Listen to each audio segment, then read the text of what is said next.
Bueno, la meditación de Valentín me ha animado a tomar parte. Quisiera por favor que leyeran conmigo en Isaías, libro del profeta Isaías, capítulo 53, el versículo 9.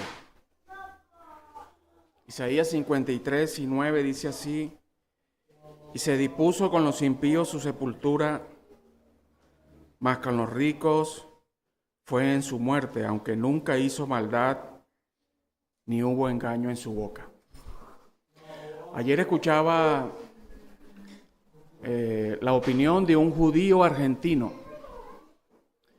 sobre lo que él pensaba acerca de la persona de Jesucristo. Me llamó la atención el título y estuve escuchándolo. Y claro, para él decía que Jesús era o fue un maestro, un rabí, un importante maestro entre su época que revolucionó la religión de aquel entonces, y resaltaba que precisamente él era un judío y que sus discípulos eran judíos. Y cuando él dijo eso, yo me acordé precisamente la referencia que acaba de leer Valentín sobre aquellos griegos que venían y justamente en ese día de las fiestas querían ver a Jesús. Eran discípulos del Señor, eran griegos. Me vino también a la mente la ocasión cuando aquellas 10 ciudades de Decápolis, donde el Señor sanó a aquel gadareno que expulsó demonios que estaban en él, pues aquellas ciudades también eran gentiles.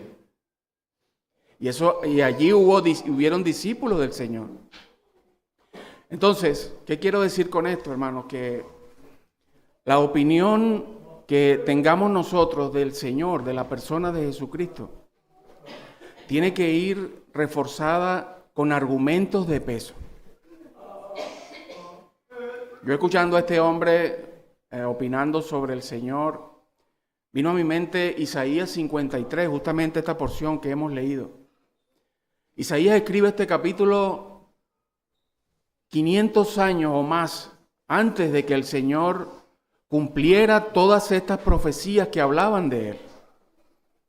Y en este capítulo hay por lo menos más de 10 profecías que se cumplen al pie de la letra en la persona del Señor, justo en su crucifixión y en su muerte. Pudiéramos nombrarlas aquí y pasaríamos tiempo, pero solo quiero resaltar esta que leímos. Y se dispuso con los impíos su sepultura. ¿Cómo murió el Señor? ¿Cuáles fueron los impíos que rodearon en su muerte? Pues aquellos dos ladrones, aquellos malhechores. El Señor sufrió la muerte de los pecadores. Los judíos crucificaban a aquellos que habían sido sentenciados como lo peor de la sociedad. Y alguno dijo pues que el Señor estaba en medio de dos malhechores, como el peor de ellos. ¿El Señor no tenía control sobre esta situación o sí? Por supuesto que sí, porque todo esto estaba escrito de Él cientos de años antes de que sucediera.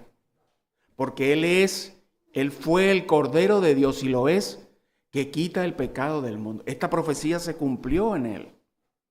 Pero el profeta Isaías sigue diciendo, más con los ricos fue en su muerte. ¿Cómo podemos entender esto?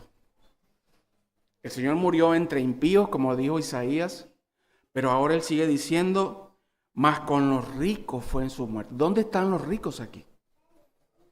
Pues cuando el Señor murió, inmediatamente el ánimo de aquellos discípulos secretos, José de Arimatea y Nicodemo, que eran hombres pudientes en la sociedad judía, eran hombres destacados, intelectuales y ricos. Tenían aquel sepulcro dispuesto, un sepulcro nuevo, donde no había sido colocado nadie. Ahí estaba cumpliéndose la profecía de Isaías. Mas con los ricos fue en su muerte. Bueno, hermanos, esta es una gota apenas de la cantidad de evidencias proféticas que hay acerca de la persona del Señor Jesucristo, que se cumplieron cientos de años después cuando Él murió en la cruz. Recordemos el camino de Emaús, cuando el Señor se le aparece a aquellos dos discípulos, dice que les relató desde Moisés, los salmos y los profetas, todo lo que de Él decían en las Escrituras. El Nuevo Testamento no estaba escrito en esta época, pero el Antiguo Testamento está repleto de alusiones proféticas al advenimiento de nuestro Señor Jesucristo. Ahora, podemos hacernos la misma pregunta que se hizo este judío argentino. ¿Quién es Jesús para ti? ¿Quién es Jesús para mí? Bueno, el solo considerar lo que las profecías se cumplieron en Él, eso hace que mi corazón prorrumpa en una voz de júbilo diciendo, Él es el Mesías, el que había de venir para libertar a la humanidad. Cristo es nuestro Salvador, Cristo es nuestro Redentor. Él cumplió en su propia vida todo lo que de Él se había escrito en el Antiguo Testamento. Y hoy, hermanos, podemos decirlo con convicción, Cristo es mi Salvador, mi Redentor.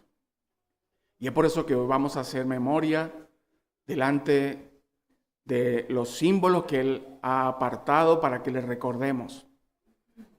Y preguntémonos, ¿quién es Cristo? ¿Quién es Jesús para ti? Que el Señor bendiga su palabra.